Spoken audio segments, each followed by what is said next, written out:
ಶಾಸಕ ದೇಶಪಾಂಡೆ ಮತ್ತು ಘೋಟ್ನೇಕರ್ ಕಳೆದ 35 ವರ್ಷಗಳಿಂದ ಸಂಗ್ಯಾಬಾಳ್ಯ ನಾಟಕ ಮಾಡುತ್ತಿದ್ದಾರೆ. ಈ ಇಬ್ಬರ ಬಯಲಾಟ ಈಗಾಗಲೇ ಬಯಲಿಗೆ ಬಂದಿದೆ. ಕಾಂಗ್ರೆಸ್ ಮತ್ತು ಜೆಡಿಎಸ್ ಒಂದು ನಾಣ್ಯದ ಎರಡು ಮುಖಗಳಿದ್ದಂತೆ. ಕಳೆದ 40 ವರ್ಷಗಳಿಂದ ಜೊತೆಯಲ್ಲಿದ್ದು ನಾಟಕ ಮಾಡುತ್ತಿದ್ದ ಇವರು ಈಗ ಬೇರೆ ಬೇರೆಯಾಗಿ ನಾಟಕ ಮಾಡುತ್ತಿದ್ದಾರೆ. ಇದು ಕೇವಲ ಭಾರತೀಯ ಜನತಾ ಪಕ್ಷದ ಮತ ವಿಭಜನೆ ಮಾಡುವ ತಂತ್ರ ಮಾತ್ರ ಎಂದು ಹಳಿಯಾಳ್ ದಾಂಡೇಲಿ ಜೋಯಿಡಾ ಮತಕ್ಷೇತ್ರದ ಬಿಜೆಪಿ ಅಭ್ಯರ್ಥಿ ಸುನಿಲ್ ಹೆಗಡೆ ಆರೋಪಿಸಿದರು. ವನಶ್ರೀನಗರದ ಪರಿಜ್ಞಾನಾಶ್ರಮ ಶಾಲೆಯಿಂದ ಬುಧವಾರ ಸಂಜೆ ಹಮ್ಮಿಕೊಳ್ಳಲಾಗಿದ್ದ ಬಿಜೆಪಿ ಪಕ್ಷದ ರ್ಯಾಲಿಯ ಮುನ್ನ ಹಮ್ಮಿಕೊಂಡಿದ್ದ ಸುದ್ದಿಗೋಷ್ಠಿ ಉದ್ದೇಶಿಸಿ ಮಾತನಾಡುತ್ತಿದ್ದ ಸುನಿಲ್ ಹೆಗಡೆ ಅವರು, ಘೋಟ್ನೇಕರ್ ಅವರು ಎಂಎಲ್ಸಿ ಆಗಿದ್ದ ಸಂದರ್ಭದಲ್ಲಿ ತಮ್ಮ ಜಾತಿಯ ಒಂದೇ ಒಂದು ವ್ಯಕ್ತಿಗೆ ಉಚಿತ ಉದ್ಯೋಗ ದೊರಕಿಸಿಕೊಡಲಿಲ್ಲ. ಮರಾಠ ಸಮಾಜಕ್ಕೂ ಯಾವುದೇ ಕೊಡುಗೆ ನೀಡಲಿಲ್ಲ. ಕಳೆದ ಬಾರಿಯ ಚುನಾವಣೆಯ ಜೆಡಿಎಸ್ ಕ್ಷೇತ್ರದ ಅಭ್ಯರ್ಥಿ ಈ ಬಾರಿ ದೇಶಪಾಂಡೆ ಅವರ ಜೊತೆಗೆ ನಿಂತಿದ್ದಾರೆ. ಈ ಜೆಡಿಎಸ್ ಅಭ್ಯರ್ಥಿ ಕೂಡ ಚುನಾವಣೆ ಮುಗಿದ ನಂತರ ದೇಶಪಾಂಡೆ ಅವರ ಪಕ್ಕದಲ್ಲಿಯೇ ನಿಲ್ಲಲಿದ್ದಾರೆ. ಹಳಿಯಾಳ ಕ್ಷೇತ್ರದ ಹಲವು ಗ್ರಾಮಾಂತರ ಭಾಗದಲ್ಲಿ ಇನ್ನುವರೆಗೂ ಕುಡಿಯುವ ನೀರಿನ ಸೌಲಭ್ಯ ದೊರೆತಿಲ್ಲ. ಜೊತೆಗೆ ದಾಂಡೇಲಿ ಜನತೆಯ ಕುಡಿಯುವ ನೀರಿನ ಸಮಸ್ಯೆಯನ್ನು ಬಗೆಹರಿಸಲಾರದ ದೇಶಪಾಂಡೆ ಮತ್ತು ಘೋಟ್ನೇಕರ್ ಪಕ್ಕದ ಧಾರವಾಡ ಜಿಲ್ಲೆಯ ಅಳ್ನಾವರ ತಾಲೂಕಿಗೆ ನೀರು ಕೊಟ್ಟು ಸನ್ಮಾನ ಮಾಡಿಸಿಕೊಂಡು ಬಂದಿದ್ದಾರೆ. ಇದರರ್ಥ ಇಷ್ಟೇ, ಕ್ಷೇತ್ರದ ಜನತೆಯ ಬಗ್ಗೆ ಇವರಿಗೆ ಯಾವುದೇ ಕಾಳಜಿ ಇಲ್ಲ.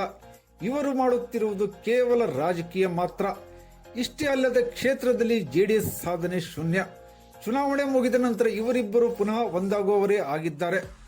ಆದ್ದರಿಂದ ಕ್ಷೇತ್ರದ ಸಮಸ್ಯೆಗಳ ನಿವಾರಣೆಗೆ ಮತ್ತು ಕಳೆದೆರಡು ಬಾರಿಯ ಚುನಾವಣೆಯಲ್ಲಿ ಅತ್ಯಲ್ಪ ಮತಗಳ ಅಂತರದಿಂದ ಸೋಲು ಅನುಭವಿಸಿದ ತಮಗೆ ಮತ ನೀಡಿ ತಮ್ಮೆಲ್ಲರ ಸೇವೆಗೆ ಅವಕಾಶ ನೀಡಬೇಕೆಂದು ಮತದಾರರಲ್ಲಿ ಕಳಕಳಿಯಾಗಿ ವಿನಂತಿಸಿದ ಸುನಿಲ್ ಹೆಗಡೆ ಅವರು, ಹಳಿಯಾಳ ಕ್ಷೇತ್ರದ ಮತದಾರರು ಯಾವುದೇ ಕಾರಣಕ್ಕೂ ದೇಶಪಾಂಡೆ ಮತ್ತು ಘೋಟ್ನೇಕರ್ ಅವರನ್ನು ನಂಬಬಾರದೆಂದು ಕೇಳಿಕೊಂಡರು.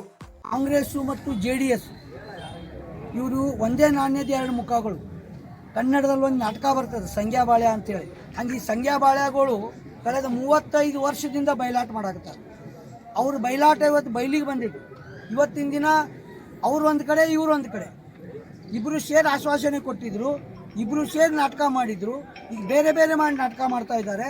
ಇದು ಕೇವಲ ಭಾರತೀಯ ಜನತಾ ಪಕ್ಷದ ಮತ ವಿಭಜನೆ ಮಾಡಿ. ಯಾಕಂದರೆ ಹೋದ ಸಲ ಜೆಡಿಎಸ್ ಇದ್ದಂಥ ಅಭ್ಯರ್ಥಿ ಇವತ್ತು ದೇಶಪಾಂಡೆ ಅವರ ಪಕ್ಕದಲ್ಲಿದ್ದಾನೆ. ಇದು ಸಹ ಜೆಡಿಎಸ್ ಅಭ್ಯರ್ಥಿ ಮುಂದಿನ ದಿನಗಳಲ್ಲಿ ದೇಶಪಾಂಡೆ ಪಾಳ್ಯಕ್ಕೆ ಹೋಗುವಂಥ ವ್ಯಕ್ತಿ. ಜೆಡಿಎಸ್ ಅಭ್ಯರ್ಥಿಯ ಸಾಧನೆ ಏನಿಲ್ಲ, ಕೇವಲ ಜನರನ್ನ ಜಾತಿಗಳ ಆಧಾರದ ಮೇಲೆ ದಿಶಾಭೂಲ್ ಮಾಡ್ತಾ ಇದ್ದಾರೆ. ರಾಜಕಾರಣದಲ್ಲಿ ಜಾತಿ ಆಧಾರದ ಮೇಲೆ ನಡೆಯುವುದಿಲ್ಲ, ಮದುವೆ ಜಾತಿ ಆಧಾರದ ಮೇಲೆ ನಡೀತದೆ. ಈ ವ್ಯಕ್ತಿ 12 ವರ್ಷ MLC ಇದ್ದಾಗ ತಮ್ಮ ಜಾತಿಯವರಿಗೆ ಯಾವುದೇ ಒಂದು ರೀತಿಯ ಸವಲತ್ತು ತಂದು ಕೊಡಲಿಲ್ಲ. 15 ವರ್ಷ KDCC ಬ್ಯಾಂಕ್ ಇದ್ದಾಗ ತನ್ನ ಜಾತಿಯ ಒಬ್ಬನ ಹುಡುಗನಿಗೆ ಪುಕ್ಷಟ್ಟೆ ನೌಕರಿ ಹಚ್ಕೊಡ್ಲಿಲ್ಲ. 40 ವರ್ಷ ದೇಶಪಾಂಡೆ ಅವ್ರ ಸಂಗಡ ಇದ್ದಾಗ ಹಳಿಯಾಳಕ್ಕೂ ನೀರಾವರಿ ಮಾಡಲಿಲ್ಲ. ಹಳಿಯಾಳದ ಜನ, ಅವ್ರ ಜಾತಿ ಜನನೇ, ಅವ್ರಿಗೂ ನೀರಾವರಿ ಕೊಡಲಿಲ್ಲ, ಅವ್ರಿಗೆ ನೌಕರಿನೂ ಕೊಡಲಿಲ್ಲ, ಅವ್ರ ಜಾತಿಯ ಮಹಿಳೆಯರಿಗೆ ಉದ್ಯೋಗನೂ ಕೊಡಲಿಲ್ಲ. ದಾಂಡೇಲಿಯಿಂದ ಅಳ್ನಾವರಕ್ಕೆ ನೀರು ಹೋಗಬೇಕಾದ್ರೆ ಇದೇ MLC ಹೋಗಿ ಸನ್ಮಾನ ಮಾಡ್ಕೊಂಡು ಬಂದರು. ಅವಾಗ ತಂದೆ ಜಾತಿಯ ಜನ ಏನು ಹಳಿಯಾಳ ಗ್ರಾಮಾಂತರದಲ್ಲಿದ್ದಾರೆ, ಒಬ್ರಿಗೂ ನೀರಿಲ್ಲ. ಹಳಿಯಾಳ ಗ್ರಾಮಾಂತರ ಭಾಗದಲ್ಲಿ ಕುಡಿಯುವ ನೀರಿಲ್ಲ. ಇವತ್ತು ಅಲ್ವಾಡದಂಥ ಜಾತ್ರೆ ನಡೆಯುವಂಥ ಊರಲ್ಲಿ ನೀರಿಲ್ಲ. ಅವ್ರ ಮುಂದೆ ಪೈಪ್ ಹೋಗಿದೆ, ಕರೆ ನೀರಿಲ್ಲ ಅವ್ರಿಗೆ. ಹೀಗಾಗಿ ಇವರು ಕೇವಲ ರಾಜಕಾರಣ ಮಾಡಲಿಕ್ಕೆ ಇಲೆಕ್ಷನ್ ಮಾಡ್ತಾ ಇದ್ದಾರೆ ಬಿಟ್ಟರೆ ಜನರ ಅಭಿವೃದ್ಧಿಗಾಗಿ ಇಲೆಕ್ಷನ್ ಮಾಡ್ತಾ ಇಲ್ಲ.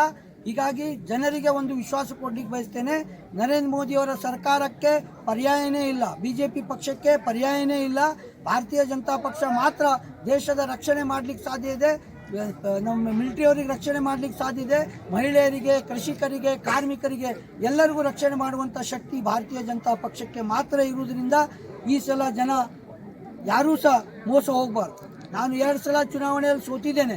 ಸೋತರೂ ಸಹ ಹಳಿಯಾಳದಲ್ಲೇ ಕೂತ್ಕೊಂಡು ಜನಪರವಾದಂಥ ಕೆಲಸ ಮಾಡಿದ್ದೇನೆ. ಬೆಂಗಳೂರಿಗೆ ಹೋಗಿ ನಾನು ಕೂತ್ಕೊಂಡಿಲ್ಲ. ಇನ್ನು ಮುಂದೆಯೂ ಸಹ ಈ ಸಲ ಚುನಾವಣೆಯಲ್ಲಿ ಆರಿಸಿ ಬಂದ ನಂತರ ಎಷ್ಟು ನಾನು ಭರವಸೆಗಳನ್ನು ಕೊಟ್ಟಿದ್ದೇನೆ, ಇವೆಲ್ಲ ಭರವಸೆಗಳನ್ನು ಮಾಡಿ ಮುಂದಿನ 5 ವರ್ಷ ಆದಮೇಲೆ ಜನರಿಗೆ ಓಟ್ ಕೇಳಲಿಕ್ಕೆ ಬಯಸ್ತೇನೆ. ಜನ ನನಗೆ ಈ ಒಂದು ಸಲ ಅವಕಾಶ ಮಾಡಿ ಕೊಡಬೇಕು ಅಂತೇಳಿ.